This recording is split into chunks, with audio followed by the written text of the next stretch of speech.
तो दोस्तों आज हम फिर से आपके लिए लेकर आए हैं देश दुनिया की तमाम ताज़ा बड़ी खबरें। सबसे पहली बड़ी खबर में आपको बताएंगे दोस्तों कि इजराइल ईरान तनाव के बीच रूस ने ईरान का खुलकर किया समर्थन। इजराइल को दी चेतावनी, कहा ईरान पर हमला किया तो चुकानी होगी भारी कीमत। इजराइल अमेरिका की हवा हुई टाइट। हरियाणा में बीजेपी के शपथ ग्रहण की तैयारियों पर लगेगा ब्रेक। 20 सीटों पर फिर से हरियाणा में होगा चुनाव। कांग्रेस पार्टी ने गड़बड़ी की जांच के लिए कर दी है मांग। असदुद्दीन ओवैसी ने इजराइल के पीएम बेंजामिन नेतन्याहू को बताया कुत्ता। असदुद्दीन ओवैसी ने मोदी से की अपील, कहा इजराइल को हथियार ना दे भारत सरकार। मुंबई में एनसीपी नेता बाबा सिद्दीक की गोली मारकर हत्या, 2 लोगों को किया गया गिरफ्तार। इजराइल का एजेंट होने के शक में ईरान के शीर्ष कमांडर कानी को ईरान की सरकार ने किया गिरफ्तार। पूछताछ में पड़ा दिल का दौरा। तो दोस्तों सभी खबरों को आपको एक एक कर बताने वाले हैं। वीडियो को लाइक कर चैनल को सब्सक्राइब कर दें। इसी बीच पर तो दोस्तों अगली खबर की ओर तो इजरायली ईरान तनाव के बीच रूस ने ईरान का साथ देने का किया ऐलान। इजराइल को दी चेतावनी, कहा ईरान पर हमला किया तो चुकानी होगी भारी कीमत। दोस्तों आपको बता दें कि इजराइल ईरान में तनाव इस समय चरम पर है। इसी तनाव के बीच रूस ने ईरान का खुलकर समर्थन करने का ऐलान कर दिया है। रूस के इस ऐलान के बाद इजराइल के प्रधानमंत्री नेतन्याहू की हवा टाइट हो गई है। दरअसल आपको बता दें कि ईरान इजराइल तनाव के बीच रूस ने ईरान का समर्थन करते हुए इजराइल को उकसाने के लिए पश्चिमी देशों की आलोचना की है। साथ ही इजराइल को ईरान पर ना हमला करने की भी चेतावनी दी है। पुतिन की एंट्री के बाद तीसरे विश्व युद्ध की आहट सुनाई देने लगी है। रूस ने कहा है कि अगर इजराइल ने गलती से भी ईरान पर हमला किया तो इसकी उसको भारी कीमत चुकानी पड़ेगी और रूस ईरान का खुलकर साथ देगा और ईरान के साथ मिलकर इजराइल से जंग लड़ेगा। वहीं आपको बता दें कि रूस के खुले समर्थन के बाद अमेरिका इजराइल की हवा टाइट हो गई है। इसी बीच पर तो दोस्तों अगली खबर की ओर तो हरियाणा में शपथ की तैयारियों पर लगेगा ब्रेक। 20 सीटों पर फिर से हरियाणा में होगा चुनाव। कांग्रेस पार्टी ने आपत्ति चुनाव आयोग को की दर्ज।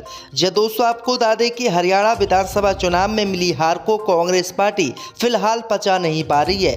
11 अक्टूबर को हरियाणा के 20 विधानसभा क्षेत्रों के कांग्रेस उम्मीदवारों ने चुनाव आयोग को लिखित शिकायत दी है और आरोप लगाया है कि मतगणना के दौरान उनको 2, 10, 11, 20 वोटों से जबरदस्ती हराया गया है और मतगणना के दौरान गड़बड़ी की गई है।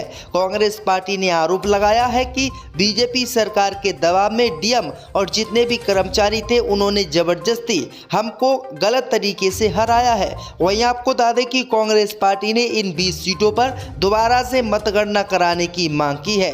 अगर दोबारा से मतगणना होती है और कांग्रेस पार्टी इन 20 सीटों पर जीत जाती है तो हरियाणा में भाजपा की सरकार नहीं बन पाएगी और कांग्रेस पार्टी सरकार बना लेगी। फिलहाल हरियाणा में जो बीजेपी शपथ ग्रहण की तैयारी कर रही है उस पर ब्रेक लग सकता है। इसी बीच पर तो दोस्तों अगली खबर की ओर तो एआईएम के चीफ असदुद्दीन ओवैसी ने इजराइल के पीएम को बताया कुत्ता। दोस्तों आपको बता दें कि एआईएम के प्रमुख और लोकसभा सांसद असदुद्दीन ओवैसी ने विवादित बयान देकर इजराइल के पीएम नेतन्याहू को अपशब्द कहे हैं। दरअसल आपको बता दें कि इजराइल के पीएम पर बोलते हुए असदुद्दीन ओवैसी ने इजराइल के पीएम बेंजामिन नेतन्याहू को कुत्ता कहा है। साथ ही एआईएम के सांसद ने प्रधानमंत्री मोदी से भी सवाल पूछे हैं। असदुद्दीन ओवैसी ने कहा है कि हम अपने वजीर आजम से पूछना चाहते हैं कि इजराइल ने 40,000 से ज़्यादा फिलिस्तीनियों को मार दिया है लेकिन वो उस जालिम कुत्ते नेतन्याहू को कुछ नहीं बोलते। ओवैसी ने आगे कहा है कि वो पूछना चाहते हैं कि भारत आखिरकार इजराइल को हथियार क्यों दे रहा है जबकि फ्रांस ने हथियार देने पर रोक लगा दी है। ये भारत के हथियारों से ही फिलिस्तीनी बेगुनाह मुसलमानों की हत्या कर रहा है। असदुद्दीन ओवैसी ने मांग की है कि प्रधानमंत्री मोदी इजराइल को हथियार ना दें। इसी बीच पर तो दोस्तों अगली खबर की ओर तो मुंबई में एनसीपी नेता बाबा सिद्दीक की गोली मारकर हत्या। दोस्तों आपको बता दें कि एनसीपी अजीत पवार गुट के वरिष्ठ नेता बाबा सिद्दीक की मुंबई में गोली मारकर अचानक हत्या कर दी गई है। बाबा सिद्दीक को 3 गोली लगी थी जिसके बाद उन्हें लीलावती अस्पताल में भर्ती कराया गया था। सिद्दीक के बेटे जीशान सिद्दीक के दफ्तर बांद्रा खेरबाड़ी सिग्नल के पास उन पर गोलाबारी हुई थी। लीलावती अस्पताल में उन्होंने दम तोड़ दिया। वही आपको बता दें कि बांद्रा ईस्ट में बाबा सिद्दीक पर फायरिंग की गई थी। जो कि निर्मल नगर पुलिस स्टेशन अंतर्गत की घटना बताई जा रही है। घटना की सूचना मिलते ही मुंबई क्राइम ब्रांच की टीमें इस स्पॉट पर पहुंच गई हैं। वहीं इस मामले में 2 लोगों को गिरफ्तार किया गया है। इससे बीच बढ़ते दोस्तों अगली खबर की ओर, तो इजरायली एजेंट होने के शक में शीर्ष ईरानी कमांडर कानी गिरफ्तार, पूछताछ में पड़ा दिल का दौरा। दोस्तों आपको बता दें कि ईरान की elite force revolutionary guard corps के अंतर्गत कार्य करने वाली कुद्स फोर्स के प्रमुख कमांडर इस्माइल कानी को इजराइल का जासूस होने के शक में गिरफ्तार कर लिया गया है। कई दिन लापता रहने के बाद कानी के गिरफ्तार होने की जानकारी सामने आई है। कानी सितंबर के अंत में लेबनान की राजधानी बेरूत की यात्रा पर थे। उसी दौरान 27 सितंबर को हिजबुल्लाह प्रमुख हसन नसरुल्लाह, उनके कई कमांडरों और रिवॉल्यूशनरी गार्ड के उप प्रमुख की इजराइल के भीषण हमले में मौत हो गई थी। माना जा रहा है कि इजराइल को नसरुल्लाह की मौजूदगी का सुराग कानी ने दिया था। नसरुल्लाह की मौत के बाद उसके उत्तराधिकारी माने जा रहे हासेम सैफुद्दीन के साथ अक्टूबर के शुरुआती दिनों में कानी की बैठक होनी थी, लेकिन कानी उस बैठक में नहीं पहुंचे, बल्कि जिस भवन में बैठक होनी थी उस पर इजरायली विमानों का हमला हो गया। कई दिन बाद सैफुद्दीन के मारे जाने की पुष्टि हुई। उसी दिन से इजराइल ईरान को शक होने लगा कि उसका कमांडर इजराइल का एजेंट है और आज उसको गिरफ्तार कर लिया गया है। लगाया है कि बीजेपी सरकार के दबाव में डीएम और जितने भी कर्मचारी थे उन्होंने जबरदस्ती हमको गलत तरीके से हराया है। वहीं आपको बता दें कि कांग्रेस पार्टी ने इन 20 सीटों पर दोबारा से मतगणना कराने की मांग की है। अगर दोबारा से मतगणना होती है और कांग्रेस पार्टी इन 20 सीटों पर जीत जाती है तो हरियाणा में भाजपा की सरकार नहीं बन पाएगी और कांग्रेस पार्टी सरकार बना लेगी। फिलहाल हरियाणा में जो बीजेपी शपथ ग्रहण की तैयारी कर रही है उस पर ब्रेक लग सकता है। इसी बीच पर तो दोस्तों अगली खबर की ओर, तो एआईएम के चीफ असदुद्दीन ओवैसी ने इजराइल के पीएम को बताया कुत्ता। दोस्तों आपको बता दें कि एआईएम के प्रमुख और लोकसभा सांसद असदुद्दीन ओवैसी ने विवादित बयान देकर इजराइल के पीएम नेतन्याहू को अपशब्द कहे हैं।